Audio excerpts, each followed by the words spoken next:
Hi friends, నమస్తే అందరికీ. ఈరోజు ఒక ఒక చిన్న టాపిక్ మీద మాట్లాడదాం. మన రాష్ట్రంలో, మన భారతదేశంలో అయినా సరే, అన్ని రాష్ట్రాలలో ఎక్కడైనా సరే ప్రజెంట్ ఇక మన రాష్ట్రం గురించి మనం ఆలోచించాలి. ఫస్ట్ ఆఫ్ ఆల్ మన ఇంటి గురించి మనం ముందు మాట్లాడదాం. మన రాష్ట్రంలో అనేక మంది ఉపాధి లేకుండా చాలామంది బాధపడి ఆత్మహత్యలు చేసుకొని చాలామంది చనిపోతున్నారు. బాగా అబ్జర్వ్ చేయండి, గ్రహించండి.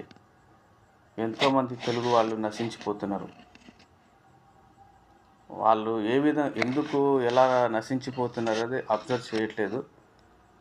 ఒక్కొక్క విలేజ్కి వెళ్ళి సర్వే చేస్తే అట్లీస్ట్ ఒక 50 మెంబర్స్ వెళ్తారు.